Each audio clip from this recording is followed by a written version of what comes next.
ഞാൻ മരിച്ചു എൻ്റെ ഉപ്പ കരയൂല കുറെ. ഓനിക്ക് സന്തോഷായിരിക്കും, പക്ഷെ എൻ്റെ ഉപ്പയും കരയൂല. കേട്ടവരുടെയെല്ലാം മനസ്സുലയ്ക്കുന്ന ഈ ഒരു വാർത്ത നിങ്ങൾ കേട്ടില്ലേ? ഇതാ ഒരു പെൺകുട്ടിയുടെ കണ്ണീര് കൂടി ഈ മണ്ണിൽ വീണിരിക്കുന്നു. 20 വയസ്സ് മാത്രം പ്രായമുള്ള ഒരു കുഞ്ഞു ജീവൻ ഭർത്തൃ വീട്ടിലെ ക്രൂരതകൾ താങ്ങാനാവാതെ സ്വന്തം ജീവിതം അവസാനിപ്പിച്ചിരിക്കുന്നു.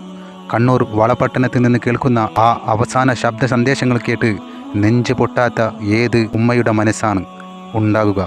ഏത് മനുഷ്യത്വമാണ് ഇവിടെയുള്ളത്? വിവാഹം കഴിഞ്ഞ് 8 മാസം തികയുന്നതിന് മുമ്പാണ് ഫാത്തിമത്തുൽ റിസ എന്ന ആ പെൺകുട്ടി ഈ ലോകത്തോട് വിട പറഞ്ഞത്. ഇനി എനിക്ക് താങ്ങാൻ വയ്യ എന്ന് കരഞ്ഞു പറഞ്ഞുകൊണ്ട് അവൾ കൂട്ടുകാരിക്ക് അയച്ച ശബ്ദ സന്ദേശങ്ങളും മുറിയിൽ ബാക്കി വെച്ച കുറിപ്പും നമ്മോട് ചോദിക്കുന്നത് ഒന്ന് മാത്രമാണ്: എന്തിനായിരുന്നു അവളോട് ഈ ക്രൂരത? പൊന്നു കുട്ടികളെ, മൗനമല്ല മറുപടി. ഞാൻ എല്ലാ പെൺകുട്ടികളോടുമായി സ്നേഹത്തോടെയും അപേക്ഷയോടെയും പറയുകയാണ്, സ്നേഹമെന്ന വ്യാജേന നിങ്ങളുടെ ആത്മാഭിമാനത്തെ ചോദ്യം ചെയ്യുന്ന സഹിഷ്ണുതയെ ക്രൂരതയാക്കി മാറ്റുന്ന ഒരിടത്തും നിങ്ങൾ സഹിച്ചു നിൽക്കരുത്. വിവാഹത്തോടെ നിങ്ങളുടെ ജീവിതം അവസാനിക്കുന്നില്ല.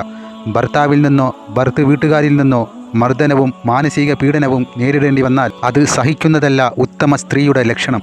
നാട്ടുകാർ എന്തു പറയും, വീട്ടുകാർക്ക് മാനക്കേടാവും എന്ന് കരുതി മൗനം പാലിക്കരുത്.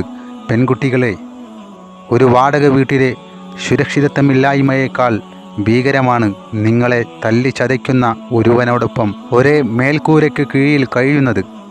ജീവിതം ഒന്ന് മാത്രമേയുള്ളൂ. നിങ്ങളെ കേൾക്കാൻ നിങ്ങളുടെ ഉമ്മയും ഉപ്പയുമുണ്ട്. നിയമമുണ്ട്. ഇറങ്ങിപ്പോരൂ ആ നരകത്തിൽ നിന്ന്. ഇത് തോൽവിയല്ല, നിങ്ങളുടെ ജീവൻ രക്ഷിക്കലാണ്. നിങ്ങളാണോ സംരക്ഷകർ?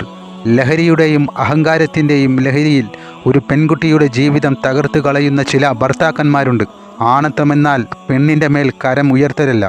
മറ്റൊരു വീട്ടിൽ നിന്ന് സ്വന്തം മാതാപിതാക്കളെയും സന്തോഷങ്ങളെയും ഉപേക്ഷിച്ച് നിങ്ങളെ വിശ്വസിച്ച് വന്ന ഒരു പെൺകുട്ടിയെ സംരക്ഷിക്കാൻ കഴിഞ്ഞില്ലെങ്കിൽ പിന്നെ എന്തിനാണ് നീ ആണാണെന്നും പറഞ്ഞ് നടക്കുന്നത്? പിന്നെ എന്തിനു വേണ്ടിയാണ് ഊളകളെ നിങ്ങൾ അവളെ വിവാഹം കഴിച്ചത്? ലഹരി ഉപയോഗിച്ച് പീഡിപ്പിക്കുവാനും കുറ്റപ്പെടുത്താനും ഒടുവിൽ അവൾ ഒരു തുണ്ട് കയറിൽ ജീവിതം അവസാനിപ്പിക്കുമ്പോൾ വിദേശത്തേക്ക് നാടുവിടാനും ഇവൻ കാണിച്ച ആ ധൈര്യമുണ്ടല്ലോ, അത് ആണത്തമല്ല, ഭീരുത്വമാണ്.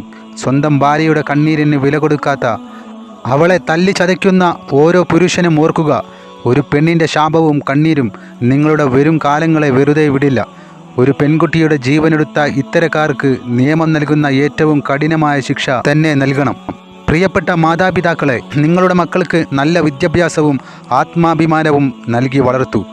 കല്യാണം കഴിഞ്ഞാൽ ഇനി അത് നിന്റെ വീടാണ്, അവിടെ തന്നെ സഹിച്ചു ജീവിക്കണമെന്ന് പറഞ്ഞ് അവരെ തിരികെ അയക്കരുത്.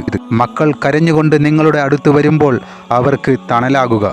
ഫാത്തിമത്തുൽ റിസ നമ്മെ വിട്ടുപിരിഞ്ഞു, പക്ഷേ അവളുടെ വിതുമ്പൽ ഇനിയൊരു പെൺകുട്ടിയുടെയും ജീവിതത്തിൽ ആവർത്തിക്കപ്പെടരുത്. മൗനം വെടിയൂ മനുഷ്യരെ. അതിക്രമങ്ങൾക്കെതിരെ സംസാരിക്കൂ. ജീവനെ സ്നേഹിക്കൂ. ആ പൊന്നുമോളുടെ അവസാന വാക്കുകൾ കേട്ടാൽ അറിയാം എത്രയേറെ സ്നേഹം നിറച്ച മനസ്സാണ് ആ പൊന്നുമോൾക്കുണ്ടായിരുന്നത്. ഇല്ലാതാക്കി കളഞ്ഞില്ലേ ദുഷ്ട നീ. ഇതിൻ്റെ എല്ലാം കണക്ക് കാലം തീർക്കാതെ നിന്നെയൊന്നും ഈ ഭൂമുഖത്ത് നിന്ന് പറഞ്ഞയക്കപ്പെടില്ല. മരിച്ചു എൻ്റെ ഉപ്പ കരയൂല കുറെ. ഓനിക്ക് സന്തോഷായിരിക്കും, പക്ഷെ എൻ്റെ ഉപ്പയും കരയൂല. ആദ്യം ഉരുകി തീരണം, എനിക്ക് കഴിയൂല.